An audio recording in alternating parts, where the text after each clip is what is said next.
Hello there, I'm Jimmy Vegas, and what defines an epic game? Well, it can mean anything. Just because you think it's an epic game doesn't mean to say that other people think it's an epic game. And in this video I'm going to show you 5 games that I think are quite epic. You might not do, but you know what? You've probably not heard of them. And if you have, give yourself a pat on the back, because some of these games you just never heard of. First up, the Chant. Now, the reason I've decided to include this in one of the 5 games is I feel it's a weird experience. It's about a cult, if we can zoom that in. Yeah, does that look okay? Yeah, whatever. It's about a cult on this island, and you go in search. You know, it's very stereotypical, it's very cliche, but you know what? It's actually a lot of fun. It kind of reminds me a little bit of Silent Hill and Resident Evil crossed together, but with its own weird twist. It's a horror game basically. It's, you know, a bit like a survival horror game, but the story's kind of cool. Yeah, I know it might come across as a little bit cheesy, but you know what? For the price you'll pay for that, physical, digital, it's actually worth the time. It'll take you a couple of hours to complete, but I think it's really, really fun. But I love that sort of game anyway, so, you know, that's obvious. Next up, this is one you may have heard of. That's why I've called this 5 epic games you've probably not heard of, and it's Lost Odyssey. Now, to me, Lost Odyssey is the true Final Fantasy 13, and people who've played it will probably understand why it's the true Final Fantasy 13. It is from the creator of Final Fantasy. It even says on the box, look, can you see that?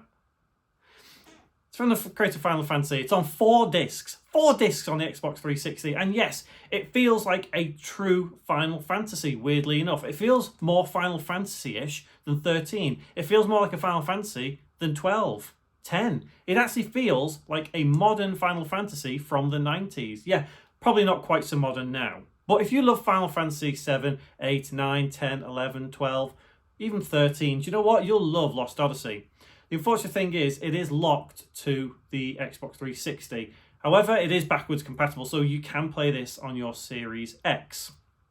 And what I like most about this is the story, based on immortals. How would you like to live immortally? How would you like to live forever? Do you really want to live forever? Alphaville reference. Yeah, we all know that song. And I love just everything about this. It feels like this is the ultimate Final Fantasy. I've got to be honest. So if you love Final Fantasy, go play Lost Odyssey. Next up is a game called Sparklite.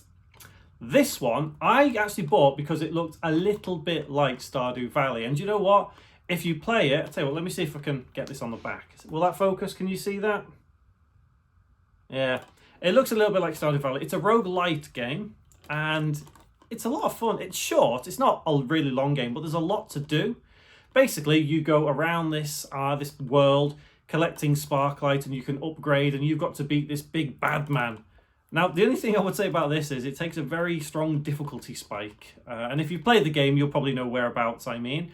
But ultimately, it is a lot of fun. It's one of them casual games you can just pick up and play for 10 minutes and then come back to 2 days later and just carry on and just have little sessions and play, explore places, meet people, and just do everything you can. It is a fun game. It looks a bit childish, I will admit. It looks like a kiddie game, as my wife would say, but it's actually tons of fun. It's just, weirdly enough, I absolutely love that more than some AAA games that I've got behind me. Next up is Little Dragon's Cafe. This one, I'm pretty sure you've probably not heard of. Basically, you run a cafe on this island, and there's a nice little story with a dragon, and you got to raise a dragon, but you get to go out and forage all the things for your food, and then you get people coming into your cafe, and then you've got to order this, serve this, clean the dishes. It's a really nice experience. It's one of them, again, much like Sparklite, that you can pick up and just relax and play. There's something really enjoyable about this whole thing, and I love the aesthetic of this game. I'll see if I can show you the back of it again. Does that look all right? Can you see that? I don't know. Maybe. If not, go Google it, go have a look at it, go to another YouTube video and watch gameplay on it. So if you're into that sort of thing, you know, the cutesy, go forage, explore, cook things, learn things, you know, uncover quests and all that, that's probably going to be for you. It's a lot of fun. Genuinely, it's a lot of fun. And the 5th game is Hot Shot Racing. So with this video, I've tried to be a bit diverse in what I actually have. You know, I've not tried to focus on one type of genre. I've tried to focus on multiple different ones, as you can see, because we have basically 5 different genres, completely different genres of game. Hotshot Racing is a rubber band racing game, basically. And when I say rubber band, I don't mean you actually race rubber bands. The system is very rubber banded, but it's, as you can see, polygonal. Does that focus? Yeah, it's all right. Basically, race around some tracks, race other cars, and just don't take it seriously. It feels a bit like a karting game, but its aesthetic gives it more of a realistic car racing game, but in, you know, polygons. But it's really, really fun. Now, the reason I did want to include Hotshot Racing there, even though it's probably a game that most people will just gloss over, look at it and think, ah, yeah. It feels like an arcade racing game, and I don't feel we get enough arcade racing games these days, and it's so hard to find a good one. And I genuinely like that a lot. So, as I said, Epic Games can be very, not Epic Games the company, you know what I mean. Finding epic games I'd say was difficult, but finding epic games that no one else has played or ever seen before, even harder. And those 5 games there are games that I have truly enjoyed over the course of my gaming life.